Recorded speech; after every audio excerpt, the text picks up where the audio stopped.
নারায়ণগঞ্জে ধলেশ্বরী নদী পার হওয়ার সময় ফেরি থেকে ট্রাক সহ 5টি যানবাহন পড়ে যাওয়ার ঘটনায় 3 জন মারা গেছেন। এ বিষয়ে আমরা বিস্তারিত জানবো। আমাদের সাথে এই মুহূর্তে সহকর্মী হাবিবুর রহমান যুক্ত হচ্ছেন। হাবিবুর রহমান, এই মুহূর্তে সেখানকার পরিস্থিতি একটু জানতে চাই আপনার কাছ থেকে। উদ্ধার অভিযান কি এখনো চলছে কিনা, এবং দুর্ঘটনার কথা যদি বলতে যাই, এই দুর্ঘটনা আসলে কি করে ঘটলো, কিছু জানতে পেরেছেন কিনা?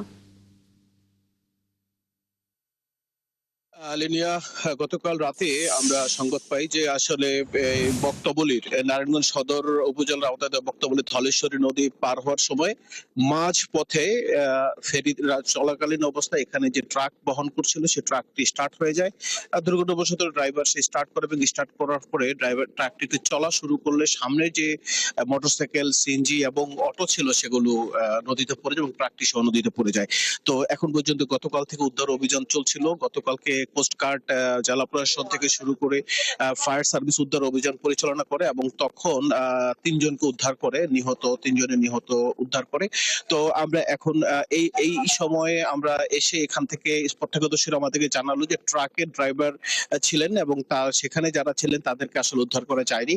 ট্রাক এই নদীতে, আপনি যে নদীটা দেখছেন, নদীটা আসলে নিমজ্জিত অবস্থায় আছে। কিছুক্ষণ পর উদ্ধার অভিযান শুরু হবে। তবে আমরা কোনো এখানকার আত্মীয় স্বজনকে পাইনি যারা লাশের জন্য অপেক্ষা করছে, যেটা গতকালকে রাতেও আমরা দেখেছিলাম। তারা আসলে উদ্ধারকারে জেলা প্রশাসন উদ্ধার করে 3টি লাশ স্বজনদেরকে বুঝিয়ে দিয়েছে।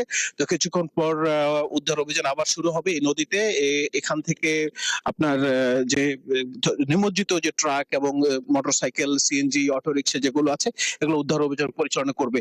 তো যেটা আমরা জানতে পেরেছি যে যদি সেই ট্রাকের মধ্যে কোনো ডেড বডি থেকে থাকে অথবা ড্রাইভার থেকে থাকে কিংবা হেল্পার থেকে থাকে তখন হয়তোবা সেটা উদ্ধার করা সম্ভব হবে। কিন্তু এখন পর্যন্ত গতকাল সারা রাত এই অন্ধকারের মধ্যেও উদ্ধার অভিযান পরিচালনা করা হয়েছে।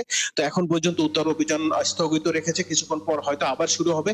আবার শুরু হলে সেখানে তখন আমরা পরবর্তী পরিস্থিতি আমরা আপনাদেরকে জানাতে পারবো লিনিয়া। তো এখন পর্যন্ত এই ধলেশ্বরী নদী কিন্তু ঢাকার একটা বড় প্রাণ। এখান দিয়ে আসলে অনেক যানবাহন চলাচল করে এবং এটা মূলত দুর্ঘটনার উপর সাথে ঘটনা হয়েছে বলে আমরা এখন পর্যন্ত জানতে পেরেছি। লিনিয়া, পরবর্তী সংবাদে আমরা আপনাদেরকে আপডেট জানিয়ে দেবো।